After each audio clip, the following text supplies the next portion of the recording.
বরাদ্দের অভাবে বন্ধ হয়ে গেছে নড়াইলের হাটবাড়িয়া জমিদার বাড়ি ইকো পার্ক ও প্রজাপতি পার্কের নির্মাণ কাজ। 2017 সালে চিত্রা নদীর পাশে সরকারি 27 একর জমিতে কার্যক্রম শুরু হলেও বর্তমানে এর কোনো অগ্রগতি নেই। স্থানীয়দের দাবি দ্রুত পার্কটি তৈরি করে সকলের জন্য উন্মুক্ত করে দেয়া। নড়াইল জেলা প্রশাসনের উদ্যোগে হাটবাড়িয়া জমিদার বাড়িতে ইকো পার্ক ও প্রজাপতি পার্ক নির্মাণ শুরু হয় 2017 সালে। জেলা প্রশাসনের তত্ত্বাবধানে দোলনা, ঢেকি, স্লিপার ও প্রজাপতি পার্ক স্থাপন করা হলেও বরাদ্দের অভাবে বন্ধ রয়েছে বাকি কাজ। পার্কটি সম্পূর্ণ না হওয়ায় ক্ষোভ জানিয়েছেন স্থানীয়রা।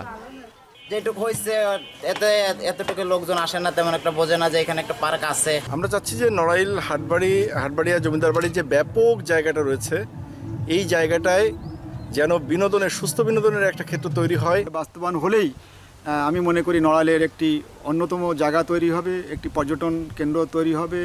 পর্যটকদের দাবি অবকাঠামোর উন্নয়ন সহ দ্রুত ইকো পার্কের কাজ শেষ করে আরও সুন্দর পরিবেশ তৈরির।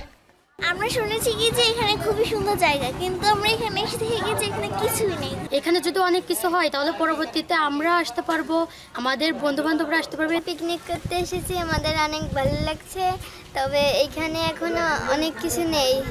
প্রকল্পটি বাস্তবায়নে মন্ত্রণালয়ে যোগাযোগ করা হচ্ছে বলে জানিয়েছে জেলা প্রশাসন। বরাদ্দ পেলে দ্রুত কাজ শুরু করা হবে বলে জানান তিনি। মন্ত্রণালয়ে যোগাযোগও করেছি যে যাতে করে আমরা বরাদ্দটা পাই।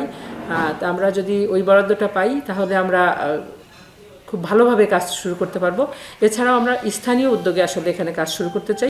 হাটবাড়িয়া ইকো পার্ক ও প্রজাপতি পার্ক হয়ে উঠবে দেশের অন্যতম প্রকৃতি নির্ভর বিনোদন কেন্দ্র, এমনটাই প্রত্যাশা নড়াইলবাসীর। Independent news desk.